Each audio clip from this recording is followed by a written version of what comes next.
ಬಡವರಿಂದ ಶ್ರೀಮಂತರವರೆಗೂ ಮಾಡುವ ಅಡುಗೆಗಳ middle class ಅಡುಗೆ ಮನೆಗೆ ಸ್ವಾಗತ ಸುಸ್ವಾಗತ.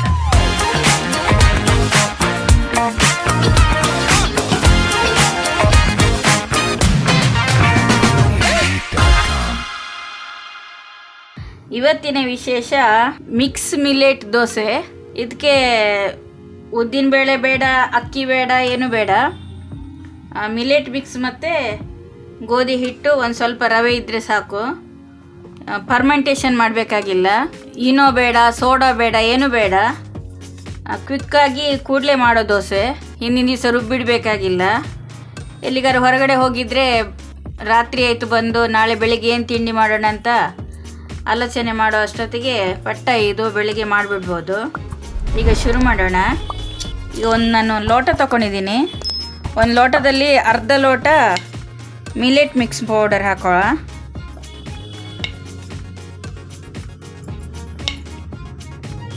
ಇದರಲ್ಲಿ ಈ ಲೋಟದಲ್ಲಿ ಒಂದು ಲೋಟ ಫುಲ್ ತಗೊಂಡ್ರೆ ಹಿಟ್ಟು, ಅರ್ಧ ಲೋಟ ಮಿಲೆಟ್ ಮಿಕ್ಸ್, ಅರ್ಧ ಲೋಟ ಗೋಧಿ ಹಿಟ್ಟು, ಒಂದು 10-15 ದೋಸೆ ಆಗುತ್ತೆ.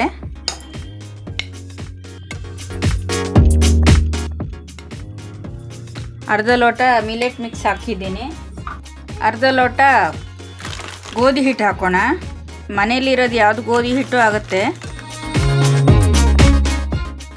ಈಗ ಇದನ್ನ ಮಿಕ್ಸಿಗೆ ಹಾಕೊಳ್ಳೋಣ.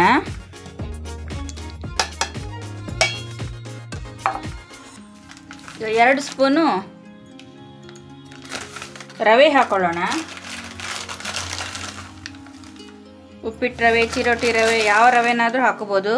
ಕ್ರಿಸ್ಪಿಯಾಗಿ ಬರುತ್ತೆ, ಗರಿ ಗರಿಯಾಗಿ ಬರುತ್ತೆ.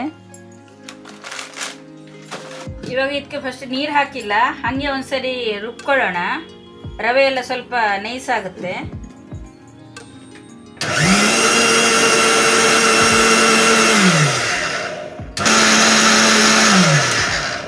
ಒಂದು 2 ಸರಿ ರುಬ್ಬಿದ್ರೆ ಸಾಕು. ಈಗ ಇದಕ್ಕೆ ರುಚಿಗೆ ತಕ್ಕಷ್ಟು ಉಪ್ಪು ಹಾಕುವ.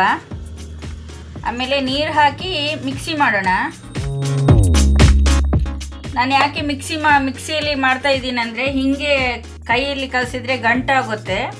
ಈ ಥರ ಮಾಡಿದರೆ ಗಂಟಾಗೋದಿಲ್ಲ. ಸ್ವಲ್ಪ ಸ್ವಲ್ಪ ನೀರು ಹಾಕಿ ಮಿಕ್ಸ್ ಮಾಡೋಣ.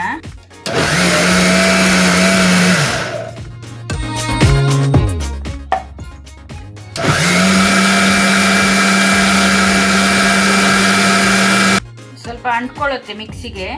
ಸ್ವಲ್ಪ ಸ್ಪೂನು ಹಾಕ್ಬೋದು. ಸ್ವಲ್ಪ ತೆಗೆದ್ಬಿಟ್ಟು ಸೈಡಲ್ಲಿರೋದೆಲ್ಲ ವಾಪಸ್ ಮಿಕ್ಸಿ ಮಾಡೋಣ.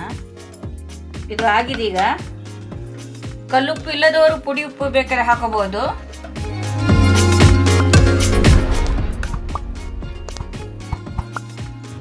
ಈಗ ಹಿಟ್ಟು ರೆಡಿಯಾಗಿದೆ. ಇನ್ನೊಂದು ಸ್ವಲ್ಪ ನೀರು ಹಾಕೊಳ್ಳೋಣ.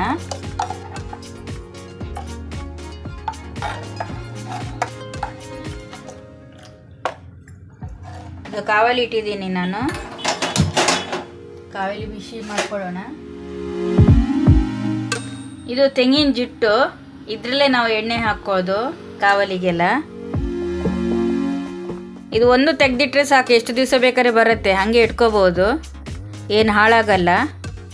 ಬ್ರಷು ಅದೆಲ್ಲ ಬದಲು ಇದು ಚೆನ್ನಾಗಿರುತ್ತೆ ಹಾಕೋಕ್ಕೆ.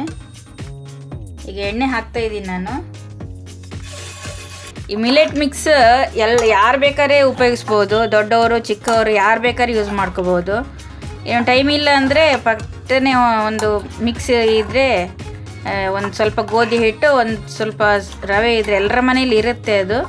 ರವೆ ಗೋಧಿ ಹಿಟ್ಟು ಮಿಲೆಟ್ ಮಿಕ್ಸ್ ಅಂತಂದರೆ ಆಯಿತು. ಇದು ಯಾರು ಬೇಕಾದ್ರೆ ಯೂಸ್ ಮಾಡ್ಬೋದು. ತುಂಬ ಹೆಲ್ದಿ. ಡಯಾಬಿಟೀಸ್ನವರಿಗೂ ಅಂತೂ ತುಂಬ ಅಂದರೆ ತುಂಬ ಹೆಲ್ದಿ ಇದು. ನೋಡಿ, ಇಷ್ಟು ಒಂದು ಸ್ವಲ್ಪ ಇನ್ನೂ ತೆಳ್ಳಗಬೇಕು. ಮಾಡ್ತಾ ಮಾಡ್ತಾ ಗೊತ್ತಾಗುತ್ತೆ ಎಷ್ಟು ತೆಳ್ಳಗಬೇಕಾಗುತ್ತೆ ಅಂತ. ಈಗ ದೋಸೆ ಹಾಕ್ತಾ ಇದ್ದೀನಿ ನಾನು.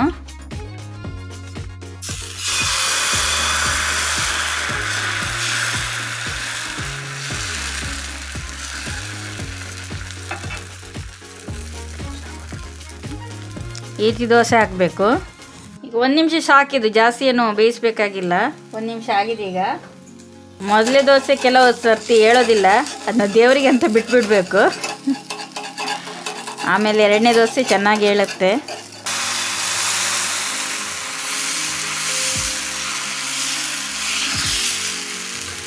ನಮಗೆ ದೋಸೆ ರೌಂಡ್ ಶೇಪ್ ಏನು ಬರಲ್ಲ. ಇದು ಮೀಡಿಯಮ್ ಫ್ಲೇಮಲ್ಲಿ ಇಟ್ಕೋಬೇಕು, ಜಾಸ್ತಿ ಉರಿನ ಇಟ್ಕೋಬೇಡಿ, ಗಟ್ಟಿ ಹೋಗುತ್ತೆ ದೋಸೆ. ಮೀಡಿಯಮ್ ಫ್ಲೇಮಲ್ಲಿ ಇಟ್ಕೊಂಡು ದೋಸೆ ಮಾಡಬೇಕು. 1 ನಿಮಿಷ ಆಗಿದೆ.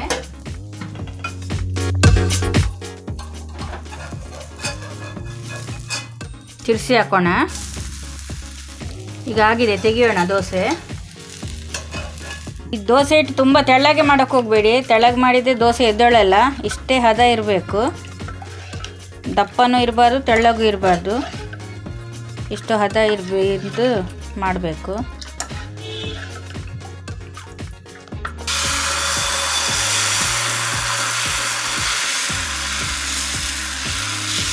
ಪ್ರತಿಯೊಂದು ದೋಸೆ ಹಾಕುವಾಗಲೂ ಹೀಗೆ ತಿರ್ಸಿ ಹಿಟ್ಟು ತಗೋಬೇಕು, ಇಲ್ಲಾಂದರೆ ಅಡಿಗಡೆ ಹಿಟ್ಟು ಉಳಿದ್ಬಿಡುತ್ತೆ.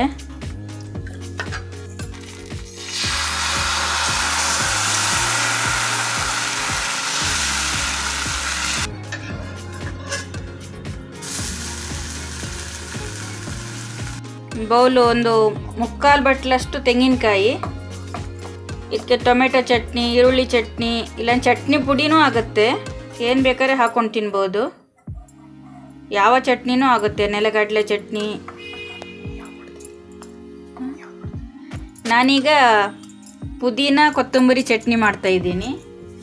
ಪುದೀನ ಹಾಕ್ತಾಯಿದ್ದೀನಿ, ಕೊತ್ತಂಬರಿ ಹಾಕ್ತಾಯಿದ್ದೀನಿ, ಕೊತ್ತಂಬರಿ ಸೊಪ್ಪು, 4-5 ಎಸಳು ಬೆಳ್ಳುಳ್ಳಿ, ಒಂದು ಸ್ವಲ್ಪ ಹುಣಸೆಹಣ್ಣು ನಿಮಗೆ ಕೆಲವರು ಹುಳಿ ಜಾಸ್ತಿ ಬೇಕಾದರೆ ಸ್ವಲ್ಪ ಜಾಸ್ತಿ ಹಾಕೋಬೋದು, ಕಡಿಮೆ ಬೇಕಾದರೂ ಕಡಿಮೆ ಹಾಕೋಬೋದು. 3 ಹಸಿಮೆಣ್ಸಿನ್ಕಾಯಿ ಹಾಕ್ತಾಯಿದ್ದೀನಿ. ಕೆಲವರಿಗೆ ಖಾರ ಬೇಕಾದ್ರೆ ಜಾಸ್ತಿ ಹಾಕ್ಕೊಳ್ಳಿ, ಖಾರ ಕಡಿಮೆಯವರು ಇನ್ನೂ ಕಡಿಮೆ ಹಾಕೋಬೋದು. ಕೆಲವು ಹಸಿಮೆಣ್ಸಿನ್ಕಾಯಿ ಖಾರ ಬರುತ್ತೆ. ರುಚಿಗೆ ತಕ್ಕಷ್ಟು ಉಪ್ಪು. ಈಗ ಪುದೀನ ಮತ್ತು ಕೊತ್ತಂಬರಿ ಸೊಪ್ಪಿನ ಚಟ್ನಿ ರೆಡಿಯಾಗಿದೆ. ಪುದೀನ ಕೊತ್ತಂಬರಿ ಸೊಪ್ಪಿನ ಚಟ್ನಿ ಮತ್ತು ಮಿಲೆಟ್ ಮಿಕ್ಸ್ ದೋಸೆ ರೆಡಿಯಾಗಿದೆ. ದೋಸೆ ತಗೊಂಡು ಹಿಂಗೆ ಚಟ್ನಿಗೆ ಅದ್ದಿ ತಿಂತಾ ಇದ್ದರೆ ಚೆನ್ನಾಗಿರುತ್ತೆ, ಸೂಪರ್. ನೀವು ಮನೇಲಿ ಮಾಡಿ, ಲೈಕ್ ಮಾಡಿ, ಶೇರ್ ಮಾಡಿ, ಸಬ್ಸ್ಕ್ರೈಬ್ ಮಾಡಿ.